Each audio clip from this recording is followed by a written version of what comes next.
We ready? Yeah. All right. Jeff, when you be ready, give us the intro. We have an intro? Yes. Most of the time. We do? Most of the time. Okay. Okay. All right then, I guess. Welcome to the Squares of... Yeah, that... But, yeah. Welcome to the Squares of the Roundtable podcast. With me is Ivan Rivera and Mike Boyle, and I am Jeff Stein. We are at episode 2,576,003. That's close. 1, 2, 4. Yes, that is correct. You're the highest without going over. There we go. What show? Yeah, you know what? That's the one thing about that show. It's like, okay, you pick a number, and then the person goes like the number right below you, and you want to like go and look. You want to punch that motherfucker? Right, exactly. Or the person who picks 1 and the next person picks 2 on purpose. Yeah, so it only works if you're the last person to pick $1. Right, exactly. You know, I swear to God, how there are not more fights on The Price is Right is beyond me. Like, if I was the person who picked like 1 and I got a chance to do it, like if there was a person that like picked like 2. I swear to God, I think they'd like be like, really, you little bastard. No, it was a long time before I knew that Drew Carey's glasses were fake. They're a prop. They are? Yeah, they're a prop. He had LASIK surgery, so they're just props. Are they really? Wow. Yeah, truth. It's really funny because it's like with Drew Carey, there was a guy who's like on top of everything, and don't get me wrong, I mean, he still is, but it's kind of like he sort of, I don't want to say disappeared, but I mean, unless you're watching daytime television, you're like, oh yeah, that's where Drew Carey went. Well, he had the game show Whose Line Is It Anyway for a long time. Yes, he did. Right, but that was all primetime stuff. Well, yeah, but what I'm saying too is that, I mean, outside of the Drew Carey show, and then his stand-up comedy routine, and then when he was picked to be on The Price is Right, which met with some opposition to a lot of people, and then 3 months into The Price is Right is when his fiance was murdered, and there was a big deal, and it hit Drew really hard. Understandably, yeah. So what happened was they stopped filming The Price is Right for a little while until he was ready to actually come back again. So he went over a lot of hurdles to get to that Price is Right. Not only that, and because of the fact that if you ever knew the true protocol of all these game shows and daytime television shows, so much work that goes into a show, it blows your mind, because they even right down to the contestants. I mean, they have to meet a certain criteria before they're even allowed to even be in that studio. Well, right. They do a lot of vetting and all that different stuff. I mean, the amount of work that it takes to do it, but still, depending on what the prizes are versus what they're making on advertising numbers, it's just you're still coming out pretty good. Oh, well, of course. I mean, getting the sponsorships and everything that happens with those shows. I mean, they're not little itty bitty, mom and pop. Yeah. Endorsements. And obviously, if they weren't making money, they wouldn't do it. So they're doing just fine. I mean, I kind of laugh in some ways, like these reality game shows, like the Survivors and all that kind of stuff. You know, it's like okay, the winner gets $1 million, and there's a part of me where I'm like, with the amount of money that they make on those other contestants, it's like they should pay them more, a lot more, for the kind of money that they're making on ratings and everything like that. I mean, remember what Viper said in Top Gun: there are no points for second place.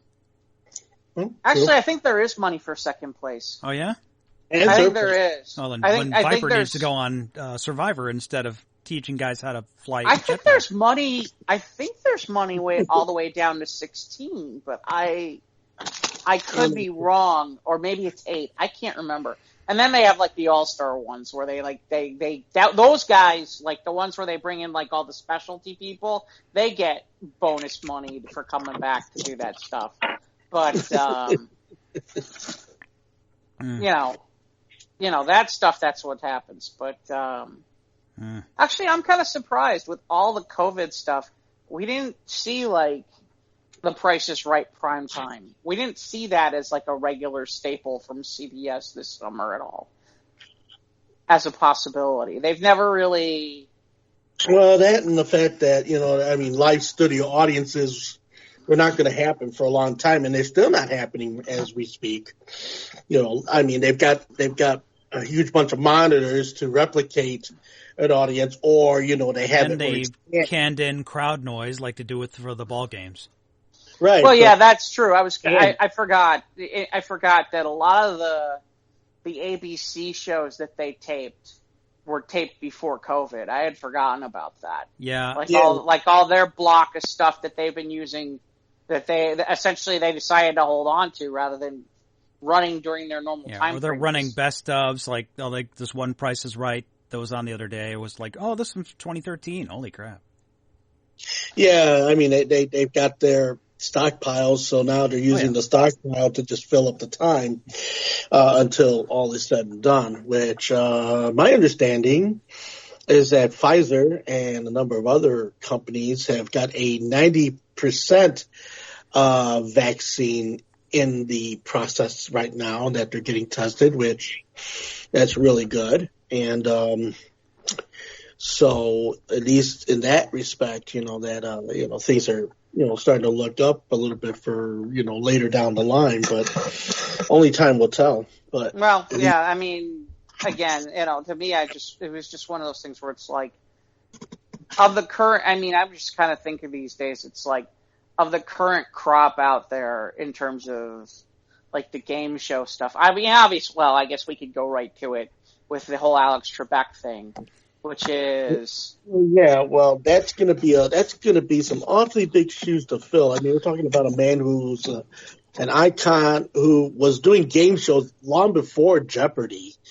and you know, and just he's got a history, such a rich history. And I mean, in my understanding, from what I have read, never met the man personally, but read a lot about him. You know, I mean, he's as, you know, studious and as learned as any professor or any teacher, you know, he's a very intelligent man. And the fact that they're going to try to find someone, and I just hope that it doesn't suffer, you know, I hope that, that Jeopardy doesn't suffer from, you know, the Family Feud syndrome where, you know, you get the really good host and then you get the really silly ass host that kind of starts making a joke of everything, or just, you know, because... Well, but you got to have somebody who's going to differentiate. You need to bring some frivolity. You need to bring some lightheartedness into it.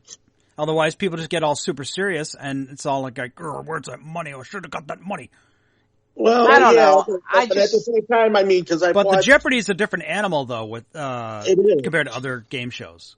It is. It's an entirely different thing. There used to be another show called That's Academic that used to run on Channel 7 on ABC years ago, which it was a variation on the whole Jeopardy theme, but you had high schools and colleges competing one another for the prizes. Oh yeah, that's like the Knowledge Bowl stuff, right? Back in the day when you were, you know, when they did that when you were a kid or stuff. Right, exactly. Yeah, the whole Knowledge Bowl. You're right, absolutely. So that was a thing. You've never seen it. I'm sure they've got reruns of it on YouTube somewhere. I actually did that in college at one year. Oh yeah. Oh, okay. I did. When I was at the year I was at Oakton, I somehow ended up on the Knowledge Bowl team. Okay. For a little bit of time, and it's funny, I just remembered it now. I had totally forgotten about it, that I'd actually done it, and it was funny because I did get some right, but there were some people who were really smart, and there were some people where it was like, okay, we're good, but yeah, it's yeah, it's like that meme, like they show like the the brain people from Talos 4 from the old Star Trek series, and like how I feel when I get one answer right in Jeopardy. I do a little better than that. I mean, well, it depends on the subject, obviously. I mean, you've watched Jeopardy, and have you watched Jeopardy, Mike? I mean, have you know? I'm working now, so at least last year I was able to get out of work at 3:30, so and that's when Jeopardy is on, so that I can get right home and watch it, or I'd be on it, or I'd work 7 to 3. Now I'm like 8 to 4, I miss it. But what you got out of it, as far as just being a game show. I mean, for me, I would get. I mean, I'm no brain. Okay, I'm not like these guys. I'm nothing near like the contestants, but I do manage on an average of maybe. If they say like 10 questions, I average about 4 or 5. So maybe I'm not as. There's never a day where I get more than half of the questions. Yeah. But it depends on the subject, like art or literature. Yeah, it depends on the subject. Architecture and some music, soundtracks, movies, cartoons, or certain words, with certain, phrases or prefixes or something. Yeah, so rest in peace, Alex Trebek. I heard a really amusing story someone told me once about there was a guy who was playing one time, and you could visibly see him trying to buzz in, and yet he always seemed to get beat. And there were a couple times where he was literally buzzing in, and it looked like he was the first one to buzz in. Turns out, when they went to the commercial break, they found out he kept on trying to click his light pen. Really? Oh. Yeah. So, okay. All right. Yeah. Do we need to explain to you what device is what? Apparently so. The light pen that allows you to write in your final Jeopardy answer, not I heard the actual that buzzer. I heard that like 20 years ago, though, so it's been a while. But yeah, I saw that Alex took over for Art Fleming in 1984. Mm-hmm. Because the Weird Al song "I Lost on Jeopardy!", a parody of Our Loves in Jeopardy. He talked about Art Fleming gave the answers, but I couldn't get the questions right. Right. But I never watched Jeopardy with Art Fleming, so. No, neither did I. No. Then, of course, and then after the huge fallout on 21, which there's a whole motion picture about it, there's a television show about it, about, 21. the guy, by the guy who was getting the answers fed through his headphones. Right. But I mean, that's been a long time ago. Well, that wasn't Jeopardy, though. That's not related. But I'm just saying that cheating in games did exist up to that point. Yeah, but as far as we know, nobody cheated in Jeopardy. I was going to say nobody cheated. Somebody cheated on Jeopardy. Jeopardy, no. That's just funny though, that because now Sean Connery and Alex Trebek can have a laugh now together in the afterlife with the expense Will Ferrell and Daryl Hammond as the two representations. I thought that was the fact that they both passed away within a week of each other. I mean, the one of the things that I remember about Alex Trebek is there's the one episode of Cheers where Cliff Claben is like destroying every category, and then there's the last question, and there's no way Cliff can lose unless he bets everything. And he bet everything. And he bets everything, and the answer he uses is, "Who are 3 people who've never been in my kitchen?" And it was funny because I saw one day on Jeopardy, there was a guy who obviously didn't know the answer and put down, "Who are 3 people who've never been in my kitchen?" And I was like, "Oh yeah, funny guy." Pretty much go fuck yourself. Yeah, like James was doing that a lot when he was way ahead and he didn't know the answer. He was just throwing it. He just giving shout outs to his family members. Mm-hmm. Yeah, that's the one thing I think. I mean, I just felt I mean, look, he's a really great host. I was just never.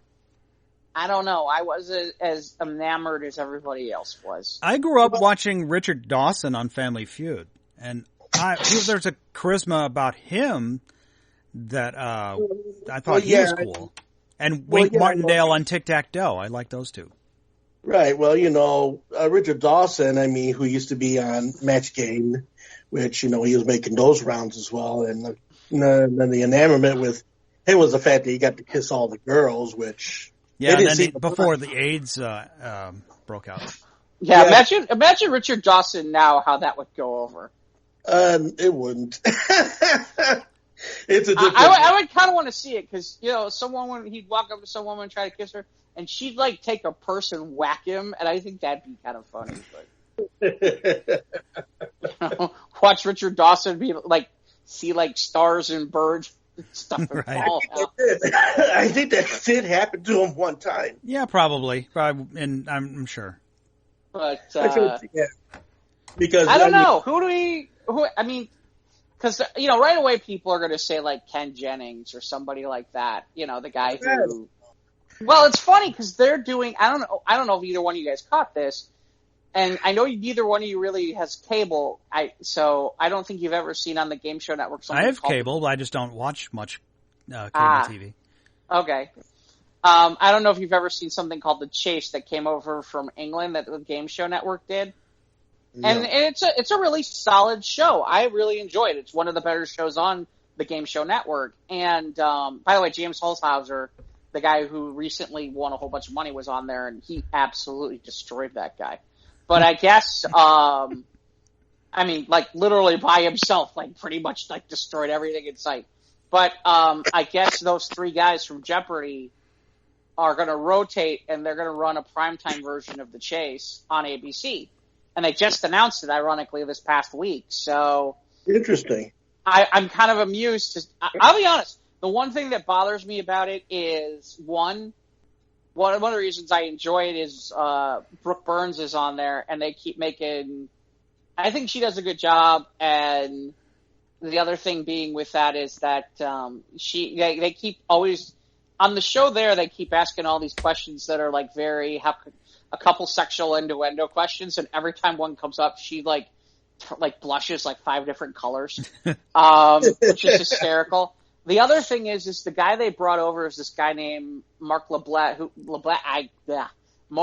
LaBelle, and they call him the Beast, and he's supposedly this amazing quiz guy from England, but he won't be involved in it at all in this primetime one that ABC's got, and I think that's too bad because I think they kind of make the show a little bit, but it's interesting because the timing is that those guys are working on this show. And now Jeopardy is going to be without a host, and so I'm kind of curious. I'm kind of curious who they pick for a Jeopardy host. I don't know. Well, again, it's just going to be it has to meet a certain criteria, but I'm not going to dismiss the fact. So what criteria do you think there is? Well, okay. Well, I mean, because Trebek kind of set the bar kind of high for that, for the toast. But and again, like I said, the game is of its own ilk. Okay, so it doesn't exactly, it doesn't exactly fit in for the standardized criteria of what game show hosts for witty, outlandish, whimsical, somewhat sexually charged or innuendoed presentations on screen. I mean, should. Here's my question to you guys. Should the new host of Jeopardy indeed have a whimsical, somewhat lighthearted way about it, or should it stay the somewhat educated, stoic thing that Trebek had built? Yes. Clone Alex Trebek. I think it could do both. I think you can be a little bit more... Yeah, you got to make it your own. I mean, everyone wants Alex to be this, one other Alex, but it has to... Right. You got to bring a different dynamic to it. Right. I think that's the reason why I think there's got to be something a little different about it. And if anything, the other thing is right off the bat is whoever you're bringing in, you almost at this point need to redo the set. You need to redo all the graphics. You need to redo everything because you're bringing in an entirely new person. And if you're just going to use the same old graphics and just slot somebody in, well, that's just silly. I think that makes for sloppy television, and I think that's a standard anyway whenever they get somebody coming in. No, the Family Feud sets remained the same. Yeah, they pretty much have. Yeah. Well, okay, maybe you get maybe one, maybe two cases in point where they don't stray far away, but a lot of them do. You know? So, I mean... Make extreme Family Feud with lasers and smoke machines. Yeah, The Price is Right. Strobe lights. Have the families come up out of the floor. A little riser. With a steel chair? That's right. The Jefferson family are here to demolish the Hansons. I gotta tell you, that Celebrity Family Feud, if you get the right people on that show, that's hysterical. There's this one, it was a charity Star Trek version of Jeopardy, and some of those Star Trek actors are really effing smart. I think it came down to like Bob Picardo and LeVar Burton, and they won. They earned that was all charity money, but they did really LeVar well. Burton would be an interesting name for Jeopardy. Yeah, LeVar Burton.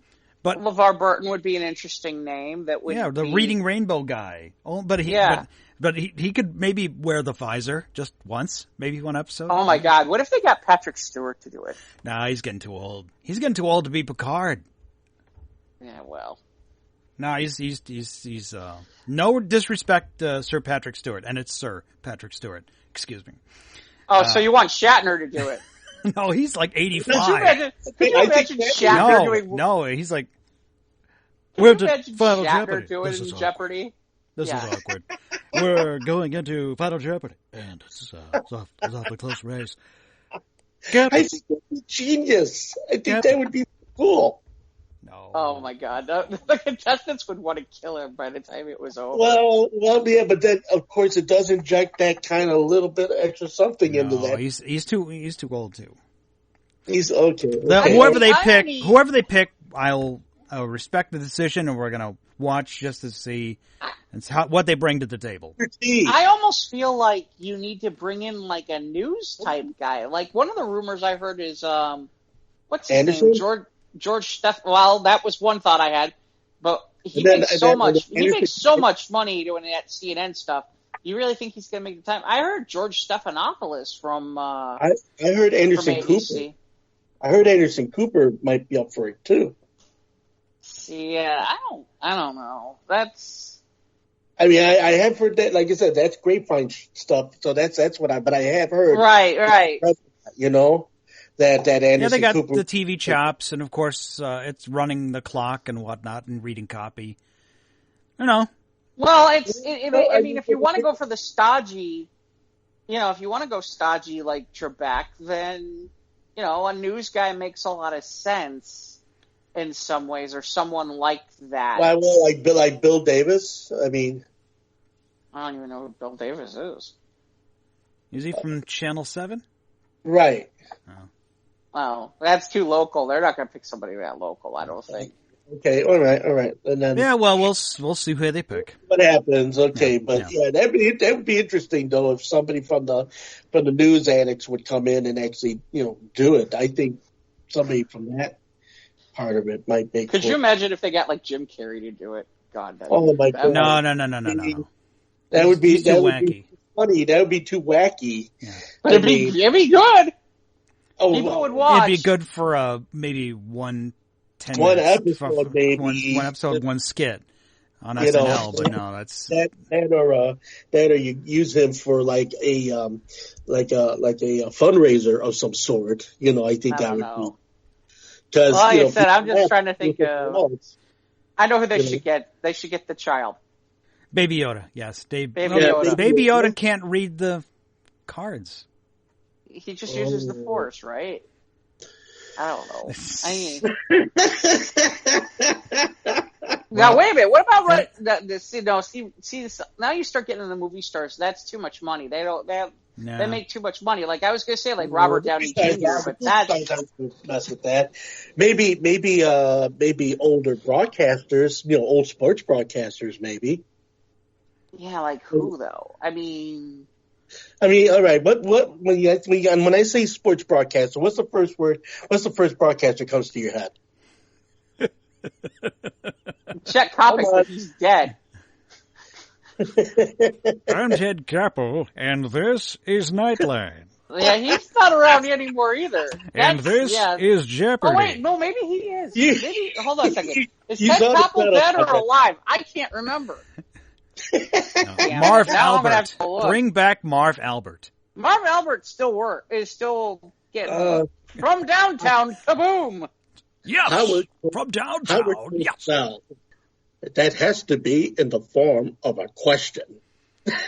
Howard Cosell. Yeah, he's dead though. Howard, we can't. We cannot count the dead. Oh, I'm sorry. We cannot bring back the dead. If we count the dead, we'd bring back Alex Trebek's zombified corpse, and he could host seriously. Jeopardy. Well, why don't we just there you go. There you go. Why don't we just make some taxidermy and just leave him there like Disney World animatronic Alex Trebek. Yeah, exactly. Plastic face. We're going back to hell for that one. we can do the 3D holographic image. Man, be just like something out of the Hall of Presidents. By the way, Ted Koppel very much alive, 80 years old. Yeah. 80 years old. Yeah, that's not going to... no. Now, wait, what about Tom... No, he's got to be that old, too. I was going to say, what about Tom Brokaw? Oh, Tom Brokaw. Bill Curtis. Yeah, Bill Curtis. Bill Curtis. Now they're Bill Curtis, I think he could get away with that. I think he could. Yeah. He's got that suave, that suave, nice... And he's got some national swagger because he was doing... What was that... What was the cable show he was doing? Yeah, it was like some kind of unsolved mysteries kind of thing. Yeah, that kind of thing. He does the Decades thing, too. He's always on Decades channel, man. You know what's really funny? What? He's the voice. I guess they're using him to voice stuff on the Cubs network, the Marquee network, which is really kind of weird because it's like he's not exactly a sports guy, if you know what I mean. But they're using him for Marquee, which I thought was kind of strange. Yeah, I don't know. The amusing part is I keep thinking they might want to put a woman in there, and I'm just drawing. Yeah, they did replace Regis Philbin with a woman when he retired from Who Wants to Be a Millionaire. Yeah, but Kelly Ripa has been phenomenal. Kelly Ripa has been phenomenal for multiple reasons, but we won't get into that. Well, Kelly Ripa, no, she's good on the eyes. I'm not going to take that away from you. Come on. Yeah. Yeah. What about, okay, so this would be bad in some ways, but it would make sense. What about Ryan Seacrest?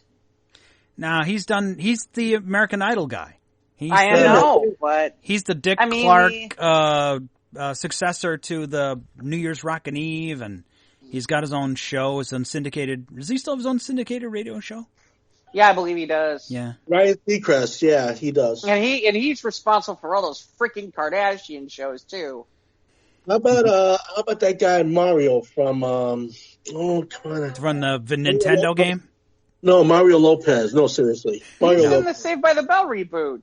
No, he does the Access Hollywood, doesn't he? Yeah, he does. Yeah, he does. Yeah, he was in that terribly. He was the host of the first Chi-Town Rising New Year's Eve special. Oh, yeah, they parachuted him in to do the Chi-Town Rising, and then he was out of Dodge before 2 a.m. Was he really? That's bad. Yeah, it was bad. Guess he was not Saved by the Bell on that day. No, he was not Saved by the Bell on Chi-Town Rising. He did that horrible show on USA too, the one where he was like the bike cop too. That was for a while. That wasn't very good. But Dancing with the Stars got him back on. Oh, what's his name? Oh yeah, him. The guy who just got canned from Dancing with the Stars might be good. Rico? What's his? Dancing with the Stars. I can't remember his name. He's kind of Tom Bergeron. I don't know. Tom Bergeron might work. He's done a lot of game shows over the years. That might work. He might do it. He could probably do it. He could probably do it.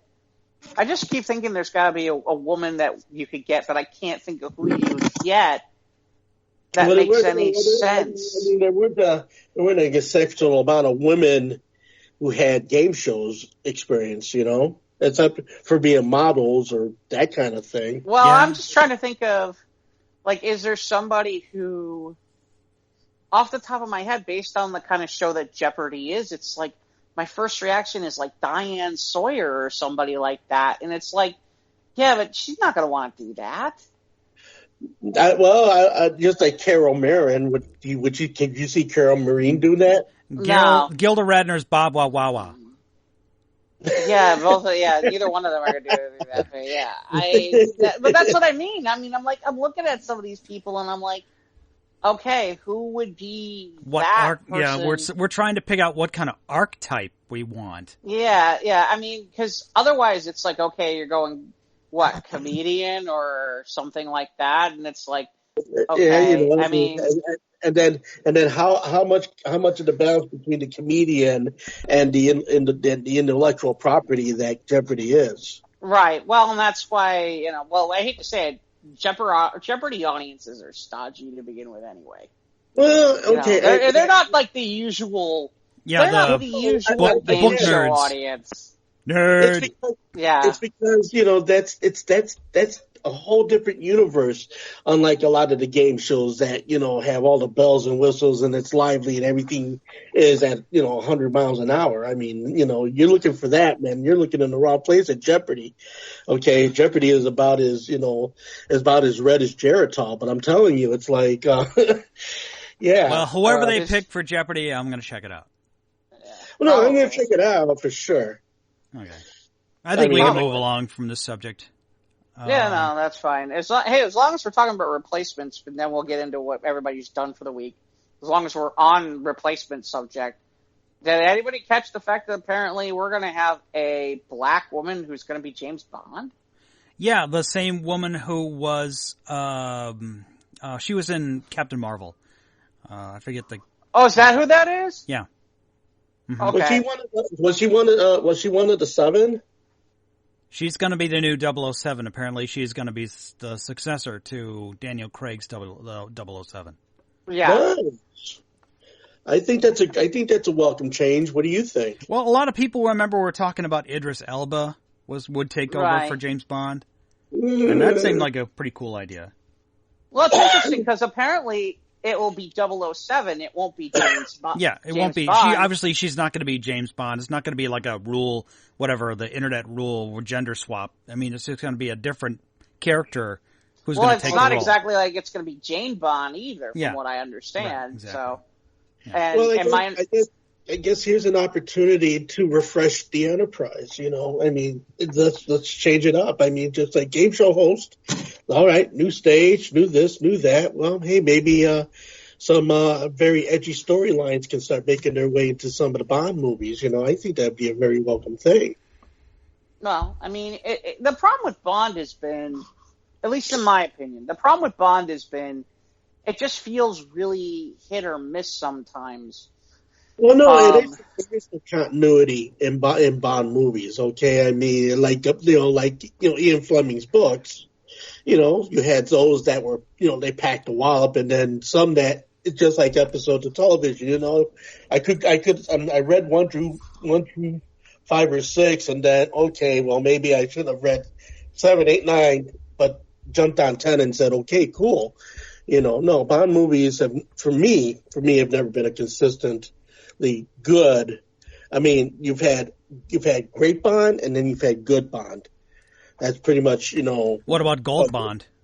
Only when I stay outside at 103 heat. Yeah, but you know, it's like, but it's just that type of a thing, though. Yeah, but as far as a female Bond, I think that would be really, really cool.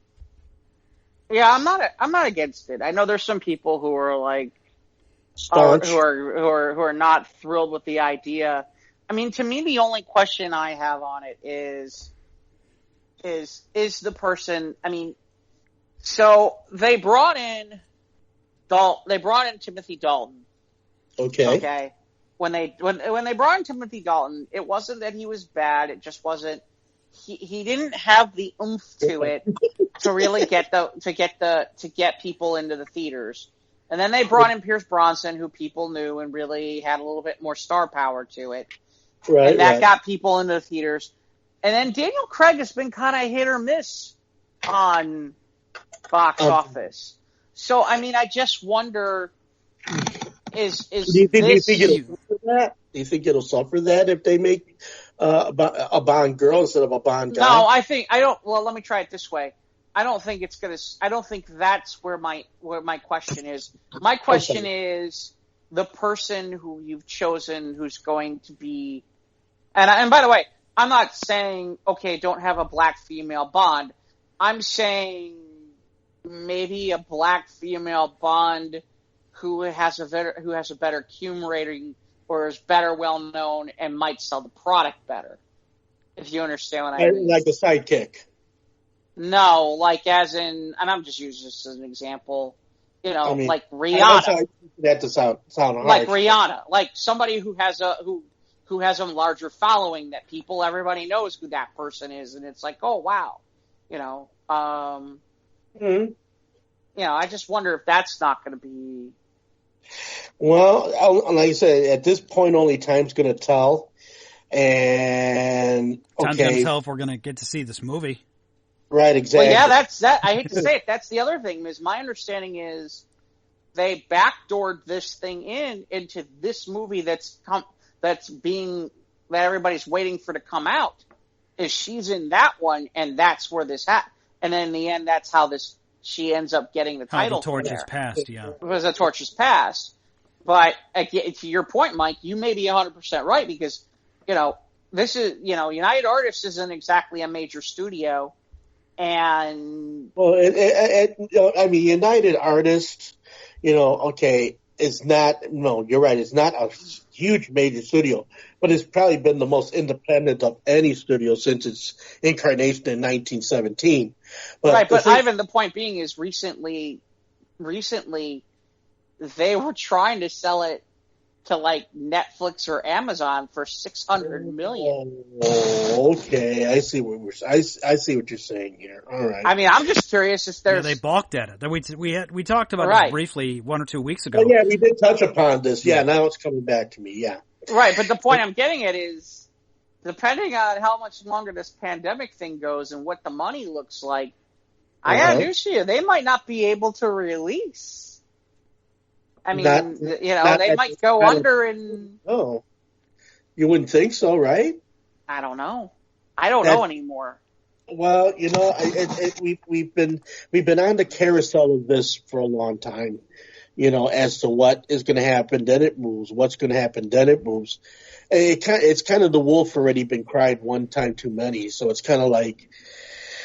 One can only hope, and that's pretty much what we got here. We have hope, and maybe that they'll, in their whatever business wisdom, maybe they can get to us sooner than later. But I myself, considering what's happening right now, no, I don't see that happening anytime soon. Well, right, but the point being is, if they're having financial issues and they're trying to sell it as it is. As a property, then my question becomes the question: will they even be able to have the wherewithal to release the Bond movie that they're holding right now, or if they're going to end up, I don't know. I don't know if they end up belly up or how that works or what happens. Okay, here's what I'm thinking. Just a thought. Okay, just for example. Okay, you're the guy that's selling me this property, right? All right. My question to you is, why are you selling me this property, and why at this price? I mean, are you looking to clean up debt? Are you looking to ditch the project? Are you not interested? Well, the point is though, Ivan, that studio doesn't have the backing like say Warner, like say Universal, like Disney. Okay, so they got little balls in the business. Got it. But MGM and UA aren't what they were. I know they weren't the powerhouses of the 1960s. Yeah, I understand. Well, no, I mean in the last 20, 30 years, they're just not the powerhouse that they... It's not Paramount, it's not DreamWorks, it's not Disney. Right. Oh, no, and I understand that. I understand that, after everything went belly up in 75 and people were, a lot of big studios sold off their properties to other properties. Yeah, I get it that, all right. And my point of, United Artists, long history. I mean, they're nothing but a sideline now, a subsidiary of sorts. Same with MGM, another subsidiary, all the major studios have become subsidiaries to other studios now. So I understand the logistics of this whole thing. If anything, they're one of the studios that at this point it's like, if you needed another library to buy, that's a good target. That's a really good target, out there. That's one of the last big independents to buy, Exactly, because United Artists, man, underneath its own producing / directing, umbrella. I mean, they've got a number of fabulous movies, in multi-decade, in the United Artists, archive, and I know that they suffered at the hands of time. A lot of the films are lost or deteriorated, but the ones that managed to survive, there was some monsters in there. So it just, if they were thinking about going ahead and saying, your library plus whatever extra amount of money for the property. So is MGM the same thing as United Artists? So they're two different things. No, MGM was on its own until United Artists bought them out, and then that's when it became MGM UA, and then MGM got picked up by Samuel Goldwyn. So Samuel Goldwyn, it became a property, a free property for a while until Disney bought out MGM and had it at their parks during the mid to late 2000s. And and then United Artists, again, this went to subsidiary independent status after that. So that's my understanding of the... but I've seen stuff released as MGM in... Pardon me?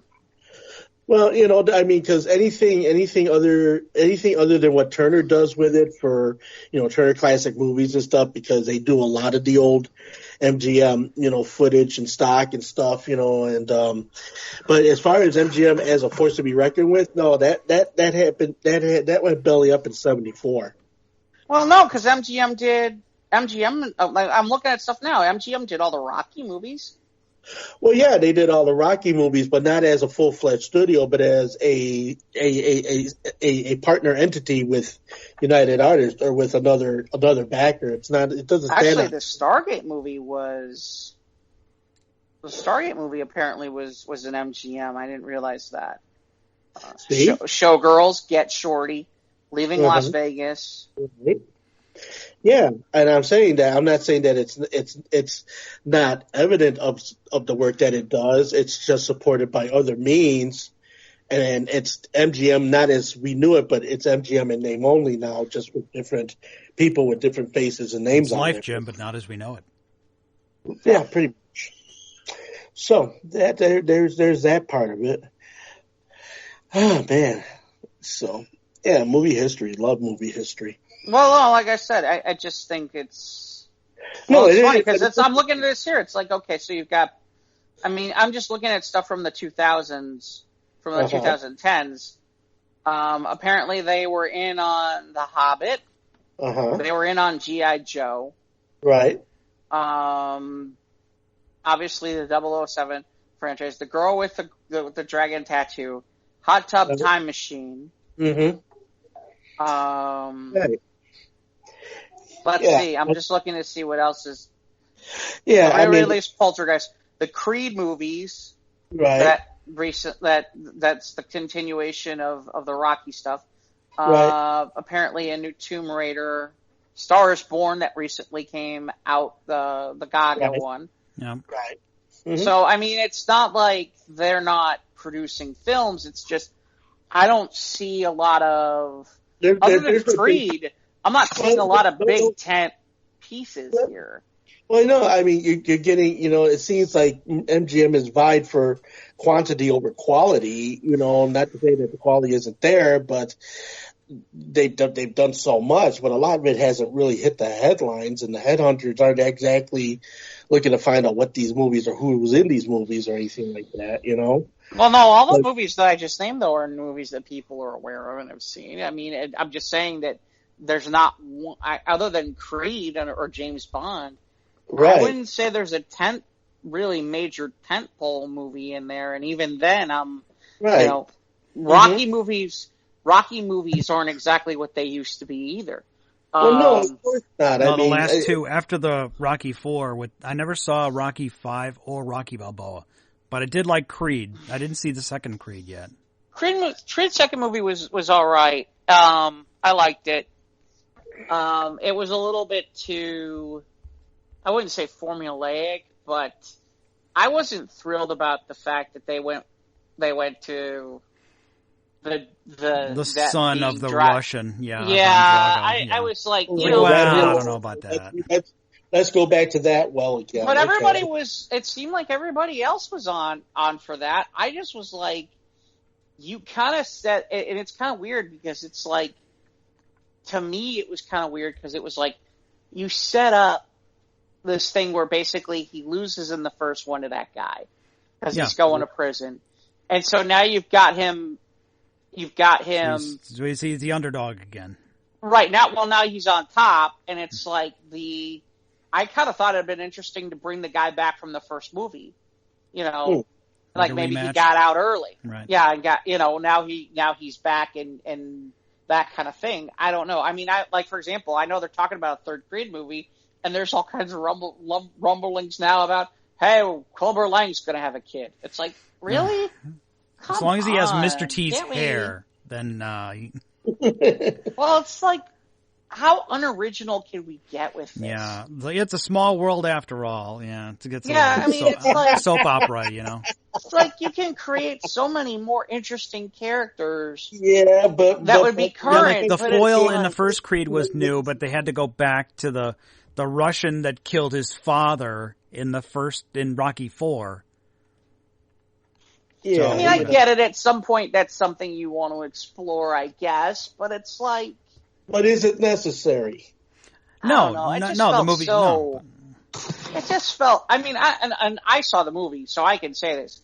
It worked out okay. Yeah, it's just it was okay. It could have been worse. Could have wound up being worse. It was a solid movie. I enjoyed it. At the same time, like I said, there's a part of it. What are we talking? A 2.5, a 3 man movie? No, I would give it 3. It's a solid movie. It's a solid watch. That's good. Okay. Yeah, I liked Creed. I liked the first movie. Creed. Yeah, I gave that a 4. I liked the original Rocky movies. No, the first Creed movie. I don't think I haven't seen this. No, I haven't seen that. Okay, so basically it's Apollo Creed's kid. It was Apollo Creed's illegitimate son, actually. Yeah, illegitimate son. Okay, Rocky's training him.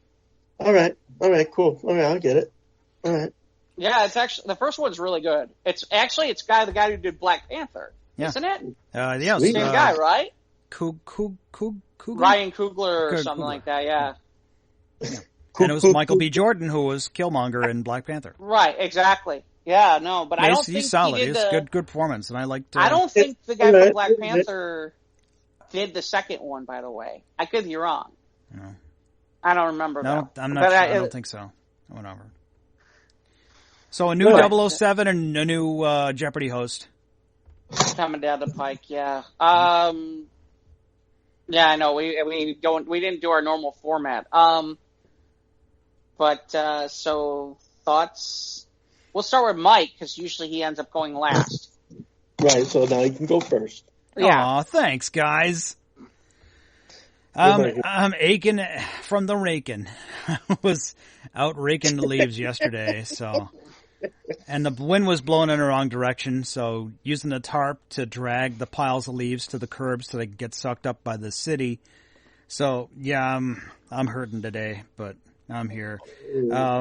Got the new Transform Element Unreal Image, or the Mirage, the third-party Mirage.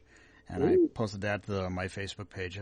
It's good figure. For those of you who don't speak Transformer, what exactly did you just say? I got a robot that makes a Formula One racer. And, got it. And it's cool. It's based on a character from the old cartoon, and it's a masterpiece scale. So it's like the old toy, but way more. Looks more like it stepped out of the cartoon. But it can still transform, which is awesome. That is great. Good. Let's see. I bought the Peanuts Christmas DVD just like so I can have it. It's like, man, it's like I missed watching The Great Pumpkin on Halloween. I'm like, I'm not gonna do it on Christmas. So I got the DVD for $8 or whatever. So now I got it and I can pop it in whatever I want to. So I got that. I had one of my shelves. As long as we're on Peanuts for a second, Ivan, that thing that you sent out with Charlie Brown and was that ZZ Top? ZZ Top, yeah, LaGrange, yeah, the ZZ Top. You like that, huh? Oh my God, that was amazing. That made the rounds. I think I've seen that before. That was great. That was pretty good. I was kind of, I was just doing the surfing thing, and somebody had sent that to me. Okay, and I'm just like, dang, and I'm watching this, and then I showed Julie, and just like, yeah, she was pretty tripped out about it, ZZ Top's LaGrange, but it's the video from the Peanuts cartoon, and they're playing instruments. So good, it was so good. And I said, man, I gotta share this with everybody, man. That's good. And the lip syncing was just amazing. I mean, the editing, the software that they used to put that together so that everything matched up. It's amazing how they did that. So kudos to the creator. I've seen people do that with like rap songs and the old Filmation He-Man. Like, y'all gonna make me lose my mind up in here. Well, but it's He-Man singing it. Yeah, there was the one Lizzo song where they have the Aristocrats doing it. That's hysterical. Oh, I saw that one. Yeah, I posted that one too. Where that's pretty good too. The piano. Yeah. And then that was pretty good too. I didn't mean to get us off topic, but Mike was talking about Peanuts, and I was like, that thing was great. Yeah, it was good. Yeah. I had to reinforce one of my shelves. I was falling down and knocked a figure over, so I got scratches on it, but that's okay.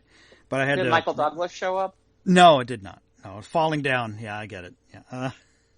No, I've reinforced that. I watched episode 2 of Mando. Okay. And yeah, I thought Halloween was over. This one had some scary shit in it. Okay. It's funny. A lot of people have been really good about keeping the spoilers.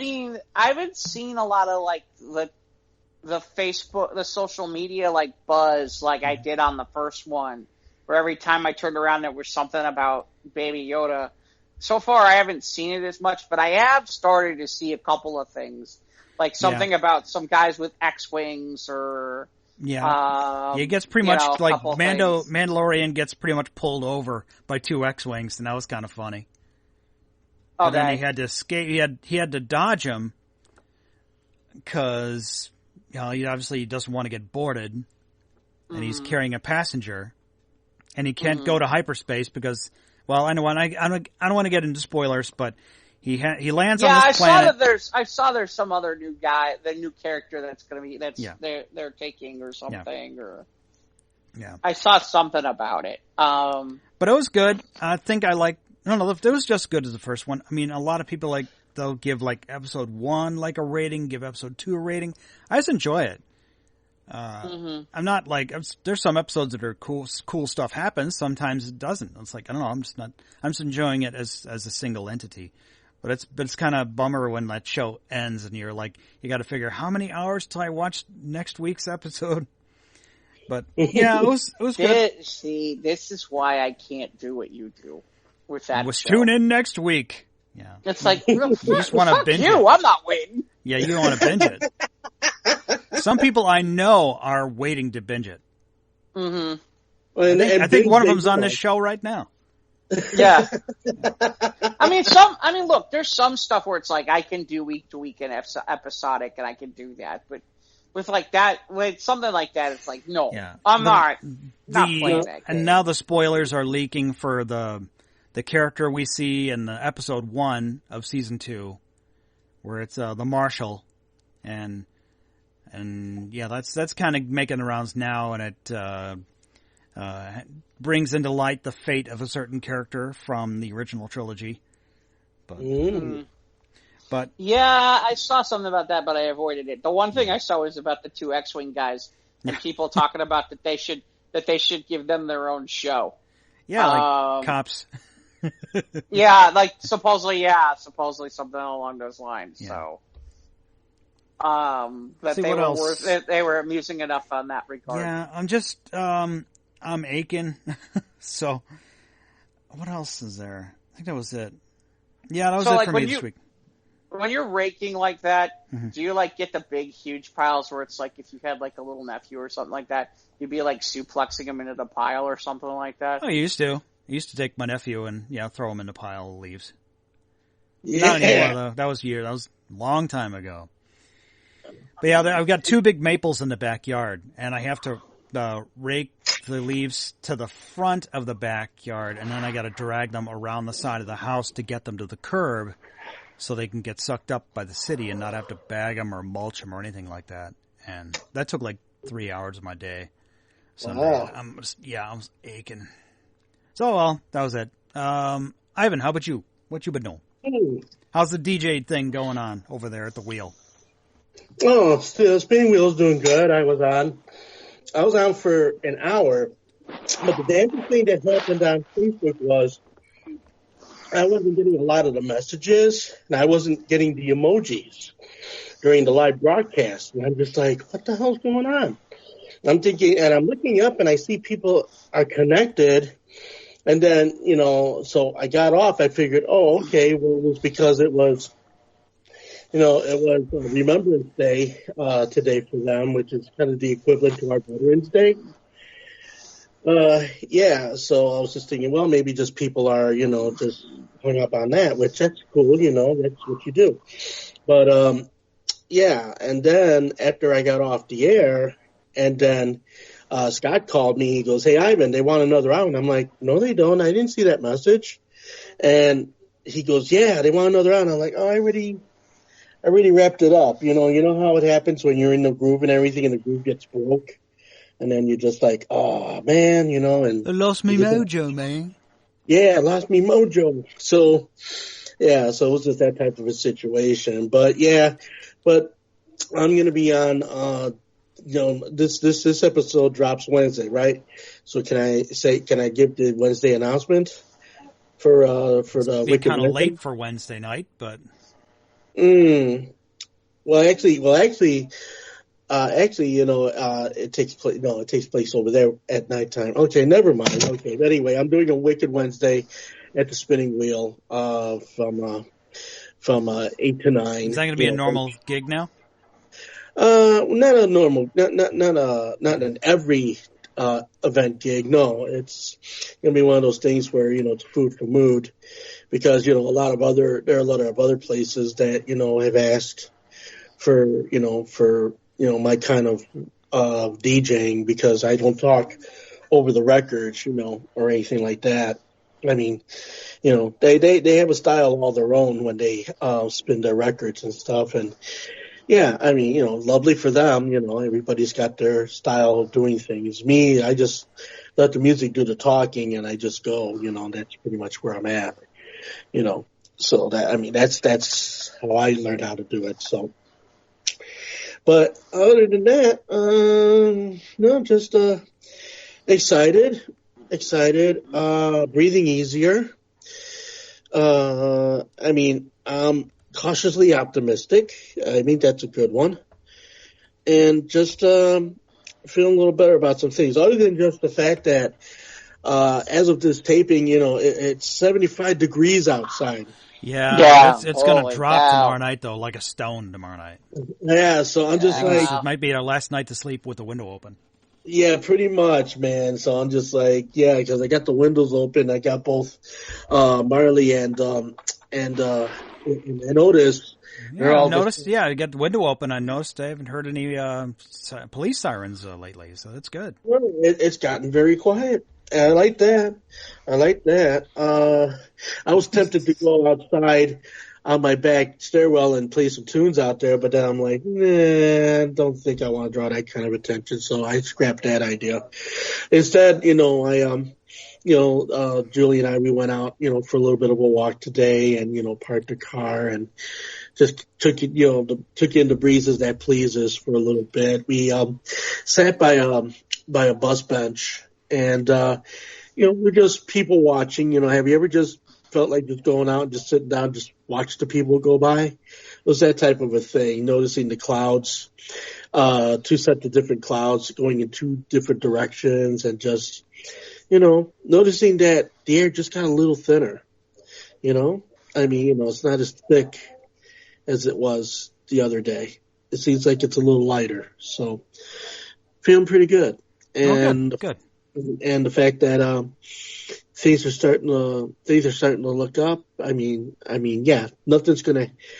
huge is going to happen in the first 4 years. Okay. So I'm not even going to be unrealistic about it. Okay.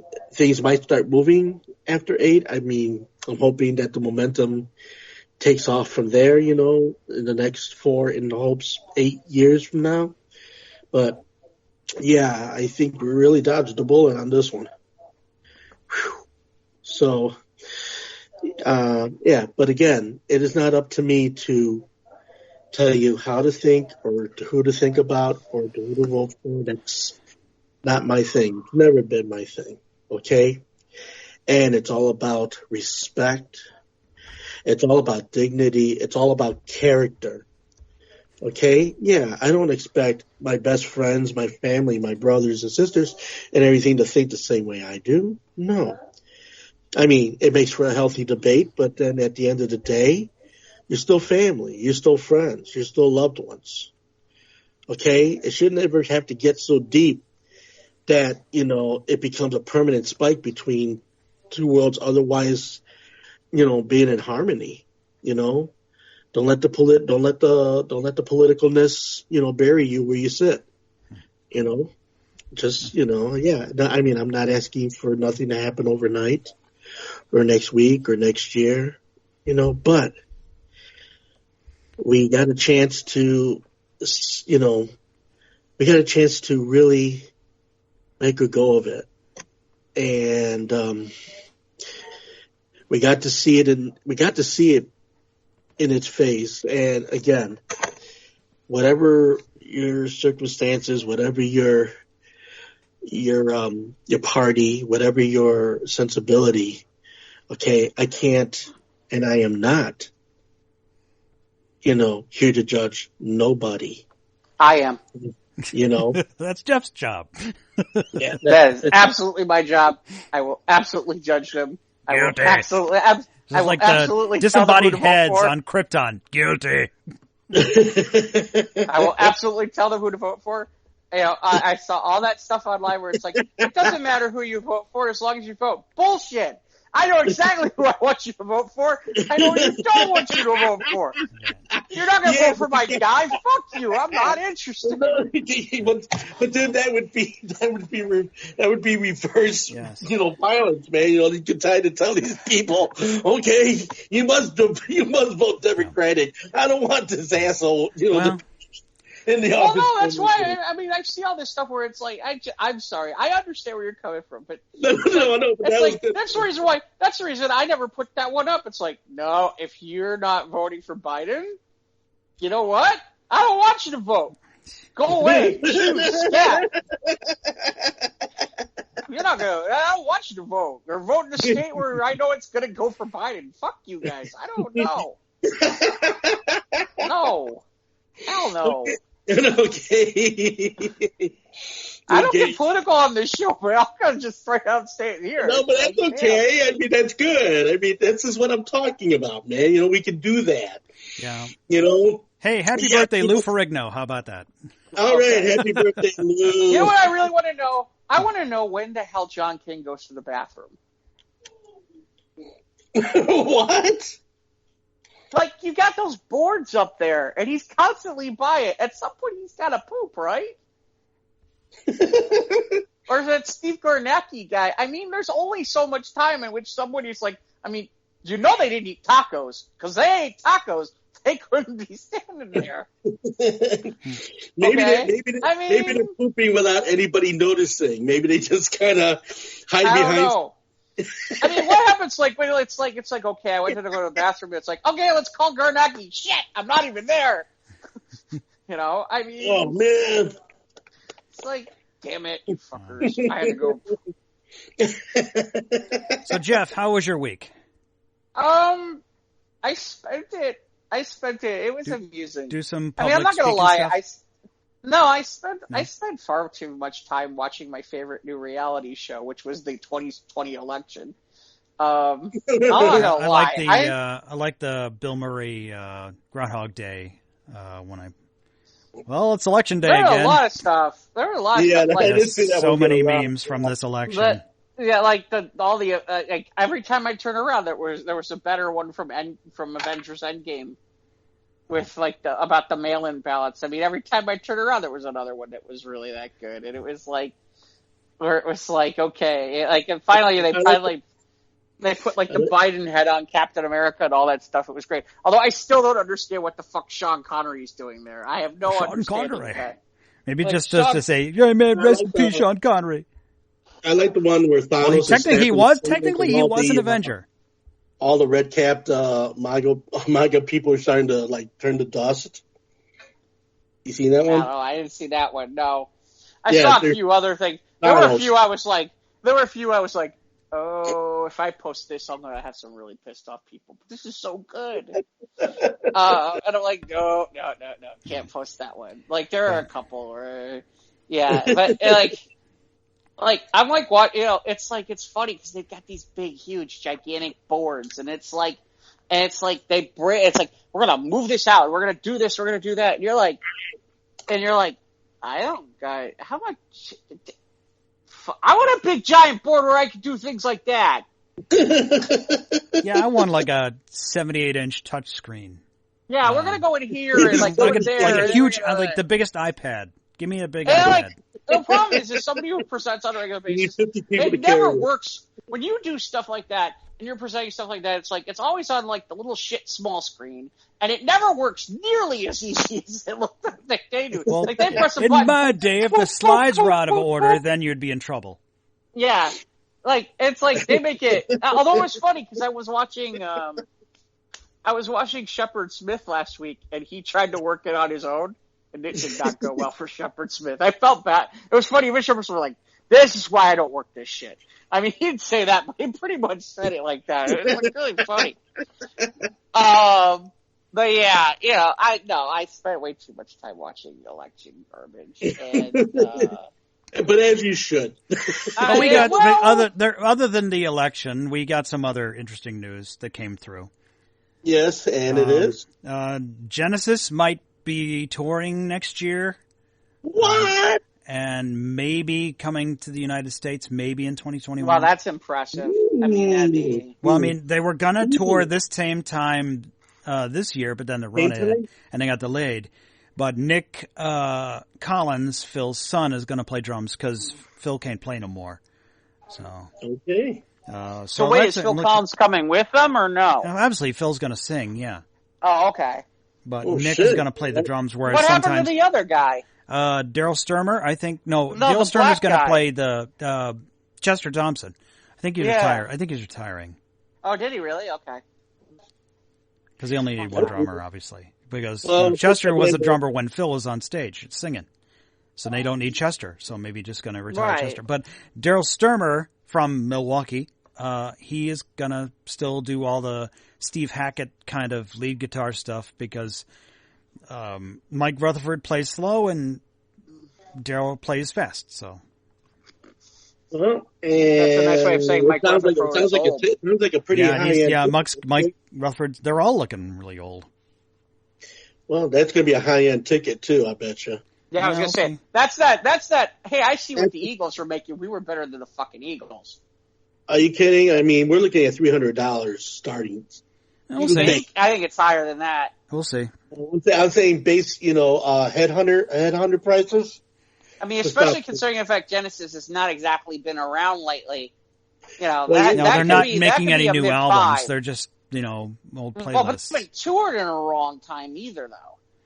Yeah, like I said, they were gonna tour, do some limited dates in the UK, but at the same time, when they announced the tour, I think it was like in January or whatever. But then they pushed it forward, obviously, because of the Rona.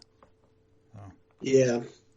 So I'm interested in that. I passed on their tour in 2007, and I'm kind of upset, but I didn't see that. But I did buy the double album, the live double album, and I think I have the DVD here. The last time I saw them live was the Invisible Touch tour. It was in '87, I think. Yeah. Because my first concert was their tour in '92 for the I Can't Dance album, or the We Can't Dance album. Yeah. It's funny, the Phil Collins live album it was done at the Horizon. Yeah, the Rosemont Horizon. Yeah, the Rosemont Horizon. When he toured for But Seriously. Yeah, and it's funny because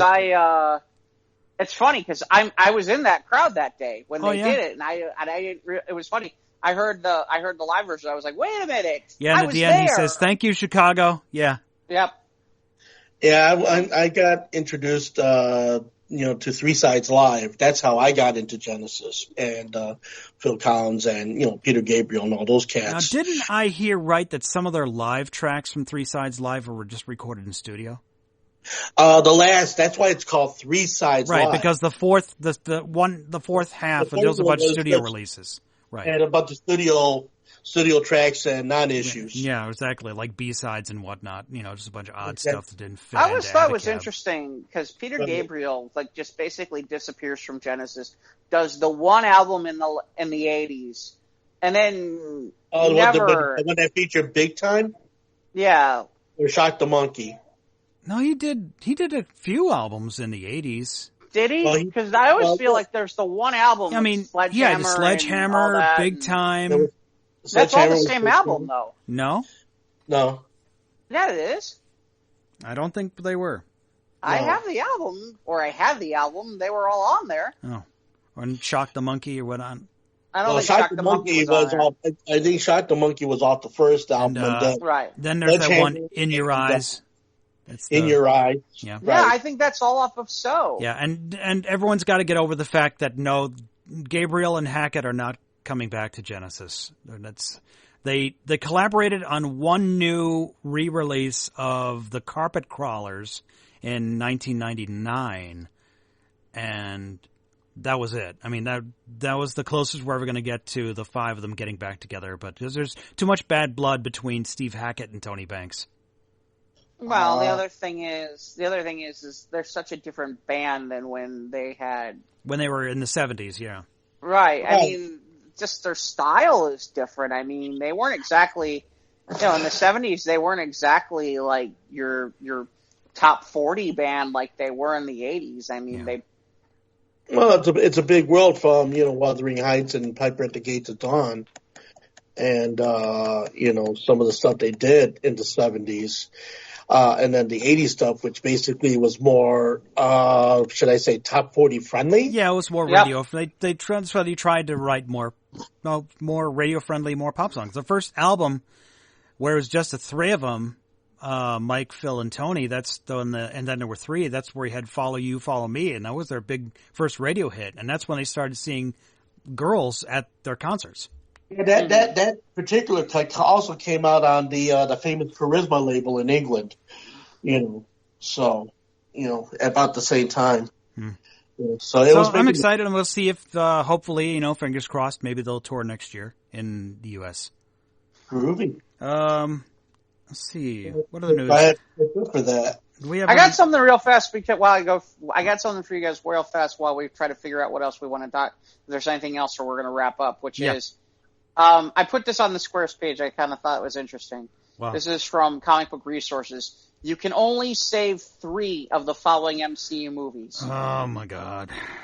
Okay. Your choices are Iron Man, Avengers, Guardians of the Galaxy, Captain America: Winter Soldier, Avengers: Endgame, Avengers: Infinity War, Captain Marvel, Thor: Ragnarok, Black Panther. I don't see this on. Okay, you can only save 3, so it means you only get 3. Well, it's if it was Guardians of the Galaxy 2, that's like my favorite MCU film. And Iron Man is like arguably one of the best, aside from like the first Tobey Maguire Spider-Man and Deadpool, as being like one of the best like superhero comic book origin films. I'd have to go between Infinity War, but which is it in the first Avengers? Because that first Avengers kind of doesn't hold up as well. I'd say Iron Man, Infinity War, and I don't know,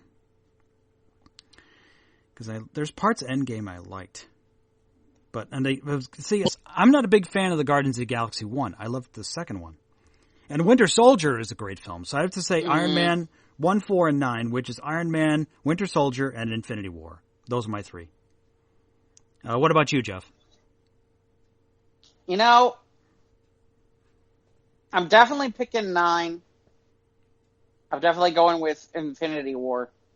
That's maybe that may be my favorite of all the Avengers movies. Period. And then I'm really between 3 movies. I'm between Guardians of the Galaxy, Winter Soldier, and Black Panther. And I think for sure it's going to be one. I honestly, in the end, I think I'm going Guardians of the Galaxy, Winter Soldier, and Infinity War. Yeah. I'd ask Ivan, but I don't know if Ivan's seen Ivan. I don't know how many of these he's seen. So. Well, okay, I would definitely go Black Panther. Okay. Okay, I would definitely go Guardians of the Galaxy 2. Seen that? No, that's not on the list. The first one is.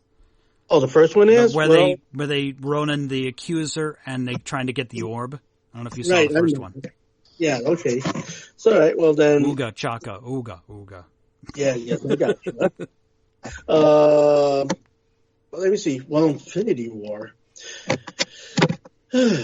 Man, it's a tough choice, but I would have to say, I have to agree with the Spider-Man, Guardians of the Galaxy, and Spider-Man not on the list, Ivan. Spider-Man's on the list? No. Mike, read him the list again, because I'm checking a couple of things. Iron Man, the first Iron Man. Iron Man. With Jeff Bridges as the bald guy. Okay. Iron Man, The first Avengers film, where they're in New York, with a big battle in New York City. The third is Guardians of the Galaxy 1. Captain America: Winter Soldier. Okay. And there's Infinity War and Endgame. They're separate. Then Captain Marvel, Thor: Ragnarok, and Black Panther. Okay. Captain Marvel's a runner-up for me, but I can only save 3, so I guess okay. Yeah. So you said Black Panther and Guardians of the Galaxy. And Infinity Wars. Okay. There you go. Okay. There you go. There you go. All right. By the way, did you see that Jimmy Kimmel thing where he's like, "You're Batman, you're Superman," that thing? Oh, the video from Justice League. No, that was from BBS. That was from BBS. Yeah, where he shows up and he's like, yeah, the two are talking to each other, and that was Yeah, well, the other thing is that you seem to think the red shirts will survive against the stormtroopers, and I disagree. The stormtroopers can't hit shit, but the red shirts will find a way to die anyway. That's bullshit. First of all, they can hit shit. They just can't hit the main characters. That's right. That. Well, the red shirts aren't main characters, though. You're right about that. So then they'll die. Those rando rebel troops in the very beginning of the first Star Wars, those all got toasted. Yeah. And in New Hope, the stormtroopers had pretty good aim. I mean, especially when they're killing Luke's family and rando rebel troopers, but not right. It's all that's not Harrison Ford and Mark Hamill. They can't hit them. Right. Well, they're spending what they call force points, so there you go. But yeah, and then right away someone's like, "Oh, what about Scotty? Scotty don't count. Shut up." Scotty's in engineering. He's not anywhere near the action. Yeah, no kidding. Trying to think about anything else that we need to cover. I just saw the one article about Johnny Depp and how Johnny Depp got fucking hosed, man. Johnny Depp loses a libel case against his ex-wife and a British tabloid, so the judge accepts his description that he's a wife beater, despite all the evidence to the contrary. Oh wow, man! That Amber Heard is a bitch. She looks awesome, but she's a bitch. Wow. I don't know. I mean, I all I could say is she seems to have enough proof to pull this off, but I don't know. I just but the thing is that like Johnny Depp is still getting full salary for the third Fantastic Beasts movie after he was forced to exit because of his because of his whole they had to fire him for this controversy, and he filmed just one scene in Fantastic Beasts 3, so he's still getting like an 8-figure amount for one scene, unless like Marlon Brando in Superman 1 and Johnny Depp's like hold my beer. Well, hey man, if we could get it, we do it too. You know? True that. Mm-hmm. You know, that's... We got any other news? I'm trying to see if there's anything else of note or... Well, I'm sorry. So, whatchamacallit, this will technically be old news by the time we... Kind of sort of old news, but it did just really kind of just happen, which is... So DC named a new editor-in-chief of their comics division, and I gotta find it. It's a woman by the name of Marie Javins. I don't know much about her. We do have an article on the Squares page. But from people who are in the industry that I've seen posts from today, there are a lot of people who seem to be think that this is a good move by DC Comics. Again, this is the person who's going to be handling, I believe, the publishing aspects, but I could be wrong. Again, I need to go. So, like overseer of like the creative prospects. Basically, what used to be the Dan DiDio position, which was technically being held by Jim Lee for a small period of time. Right. But Jim Lee was never really the person to keep that position. That's not really a wise idea. But yeah. So yeah, I'm trying to think if there's anything else of note. Norm Crosby died. Comedian Norm Crosby. He was on The Tonight Show starring Johnny Carson in '64. He wanted to guest more than 50 times. Like, his specialty was something called malaprops, which the words that sound correct but are completely wrong. He might describe a major league ball club struggling with controversy as riddled with distinction. And when he goes to a tailor, it's because his pants need an altercation. But he hosted, most recently he was worked with Adam Sandler, bringing Grown Ups 2, and provided a voice for the 8 Crazy Nights. And I think he's hosted, for many years he co-hosted the annual Jerry Lewis MDA Labor Day Telethon. Right. But, something from the Borscht Belt, circa in the 50s. He was 93 years old. Just like one of those, like Myron Cohen. Type of guys. One of the more cerebral kind of stand-up comedians. I saw Myron Cohen as a kid. It was funny because my family my grandparents and my dad were just bawling laughing, and I'm like, I don't get it. Well, the entire time I'm like, this isn't funny. I mean, it's like, they were like bad dad jokes the whole entire time, but No, the thing about Myron Cohen, Jeff, was the fact that he did indeed have quite the career for a number of years. Oh, I understand. And you know, and the Jewish comedy, which I was introduced to Myron Cohen when I was a young boy. Actually, I was about 10 or 11 years old, and I ran into an album called Everybody's Gotta Be Someplace, and it was just a one-man show, just him, the stool, the microphone. The guy killed me, okay? And well, I'm glad you got better. You know, and the fact that, you know, he was so funny and led me to go after other Jewish people like, you know, Mickey Katz and, you know, a number of other, you know, Jewish, you know, sensibilities as far as like entertainers and musicians, you know, the klezmer music, which I love very much. And, you know, as far as, really overall just opening my mind to the whole, you know, Jewish community, you know, especially in the arts and entertainment fields, you know, it was a lot bigger than a lot of people would really don't think, you know, to want to know or do know about. But, you know, but getting back to point number one, Myron Cohen, I mean, I think I still have that album to this day. But I always quote from his line. I says, you know what, as much as we'd like to be somewhere, I know for sure that everybody's got to be someplace. No matter where you go, there you are. Yep. Right. That's Yogi, I think, right? No, it's that's Hitchhiker's Guide to the Galaxy. Yeah, I think that's okay. I think so. Isn't that Hitchhikers? I don't know. I don't know. I heard it from. I think it's one of the Road Warrior. I heard it from the grapevine. I heard it from. Okay, there, Motown Raisin. Mm. Motown Raisin? The California Raisins. Yeah. I had a bunch of those figurines as a kid. Did you really? Did too. That was where like the mid '80s, like, you know, it's like I liked growing up as a young teenager. I didn't care much for what was going on in MTV. I liked the oldies, so I was listening to Oldies 104 or Magic 104.3.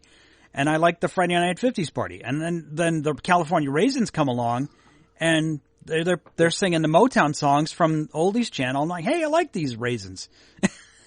There you go. So I had a bunch of the Raisins figurines. Like, you know, one was like holding a harmonica, one was like playing a bass guitar or whatever. Well, yeah, I had a few of those too. You know, had the drummer, had the guitar player, had the sax guy. I had the one with the microphone, you know, and the glasses. Yeah, they were cool. They were just to sell raisins, but they just got so popular. Oh man, wasn't it? I mean, right up there with most desirable toy of the year or something like that. Something like that. Which one was like Raisinette? And which one's like Papa Smurf? Or something like That's that? the Smurfs. Yeah. I don't think there was. I don't think they made like a girl raisin. Maybe they're like Raisinets, maybe but the backup singers in the background or something. Raisinets, now that's cool. Yeah, but Raisinette and chocolate covered raisins, you know, yeah. Right? That's an entity. I liked raisins, and I liked like Raisin Bran, but I didn't like chocolate covered raisins. I was particular about how I ate. I usually just ate like a box of the Sun-made raisins in the red box, you know. No, I like the Sun-made raisins in the red box. Fact, I got some people they really take offense to like, you like to eat raisins? Oh, it's gross. I'm like, oh, I like raisins. Oh, are you kidding, man? Raisins are the bomb. But sometimes you get a stem or like when you had to spit it out. Yeah, at least it's not as gross as like what was it, the pistachios where you got the shells and you get the colored fingers. Well, then of course you got the Indian apples, the ones with the little pomegranates. Indian apple pomegranates? Are Indian apples pomegranates, or are those two separate things? Don't know. Excuse me, Ivan. They're referred to as Native American apples now. Jeez, I'm racially insensitive. No, I'm not saying that in a mean way. That's how I know. That's what they were called when I was growing up. I know. I'm not slurring. I'm not doing anything bad. I know. I'm just kidding. I'm just joking with you, my bud. So what are there like natural, like, kind of fruits and whatnot. I didn't like grapes. I'm not a big fan of grapes. But I like raisins, though. That's the thing. That's the duality of me. Have you ever frozen grapes? Frozen grapes? Yeah, frozen grapes, yes. Yeah. Have you ever had frozen watermelon? Have not done that yet. In other words, you just take, what you do is you get a baller, which that is an actual kitchen tool. Okay, whatever, baller. Well, you go ahead and you get this baller and you get like a honeydew and you get a regular watermelon, you get a cantaloupe, and what you do is you ball you make them in little balls, and then what you do, you drop them in the rind of one of the fruits that you got cut in half, and you put them in the freezer for about 40 minutes, man, and they're awesome. They're so good. They go great in drinks, too. Or you just, like, cut a hole in it and infuse it with vodka. Yeah. That's Jeff's favorite way of having fruit. Yeah, nothing like that's something that comes from us. Just put a hose, got a spigot on it. There you go. No, you'll leave it like that overnight, and it infuses the entire thing with the vodka. And it's then Was this a college trick? I don't know. I saw that on YouTube. Okay. Not YouTube, or what you call it? The drink guy online too. The drink guy. I mean, we used to do that stuff. It's like, I'm just eating watermelon. Yeah, I'm just having some watermelon, man. What's the matter with you? Yeah. Watermelon, man. I'm trying to eat some healthy food, man. I think the only other thing I wanted to mention, just because I thought it was kind of interesting, was it was funny. I was watching on the election coverage. It was funny when it was funny because Van Jones, who's like one of their big pundits, was talking about how it was like Thanos versus the Avengers. And the only reason I even bring this up is it's like, could you have imagined even 20 years ago, like the idea of in the middle of a major national election, there's like this big time pundit who is using a comic book references, yeah. Comic book references to talk about a national election. Yeah. Yeah, true that. How the culture has changed, how we're all that's just cool to be a amazing superhero, to me. Cool to be a superhero fan. Now right. That's how mainstream it's gotten. That's just crazy. And that's the only reason I wanted to bring it up. It's like not. We wouldn't even have been like that. What, 10 years ago, maybe? Perhaps. I don't think you would have gotten that 10 years ago. Well, when we have the Avengers Endgame, which is like one of the highest grossing films of all time. Right. It's like to bring up Titanic. Or Avatar. Right, but that's what I mean. The fact that we've got comic book movies so deeply entrenched in our pop culture now.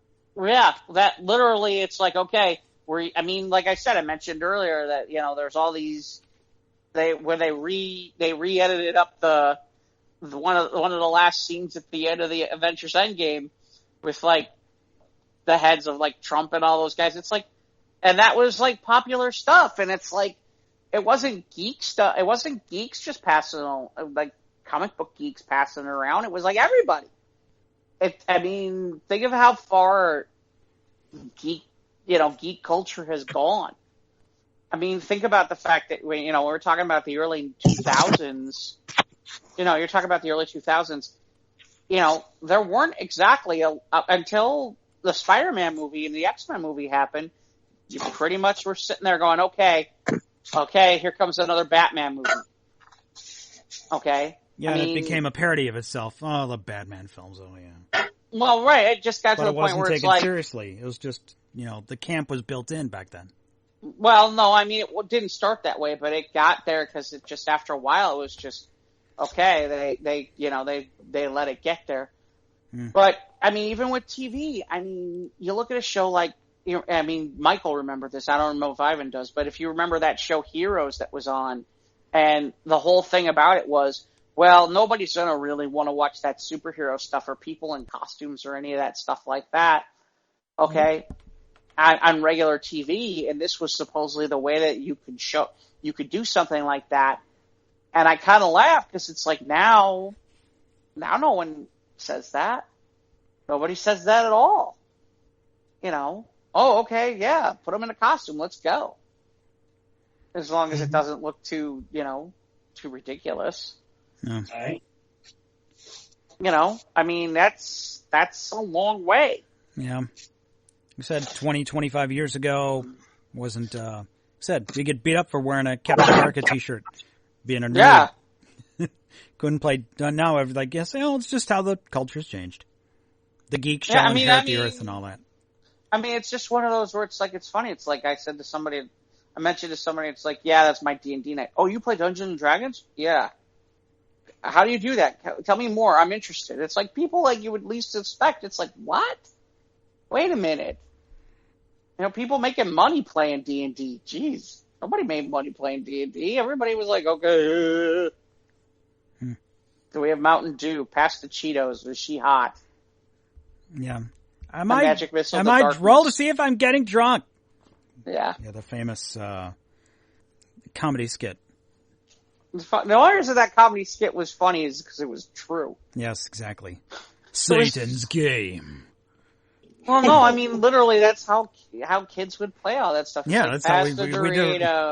You think everyone's like wearing black hoods and lighting candles and drawing pentagrams on the floor. No, we're just roll to see if I'm getting drunk. Are there girls there? Yeah. Was she hot? Where do you have the Mountain Dew? Right. And by the way, it hasn't exactly changed that much now either. No. That happens now. Even now. Does that happen does that happen in your Star Wars group? What? That kind of stuff? Yeah.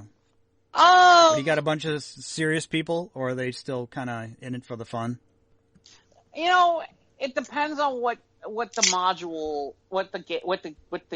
module and all that stuff. It really kind of depends on how serious or how more lighthearted it is, but you know, it depends, and it kind of depends on how people play their characters and whatnot too. Oh.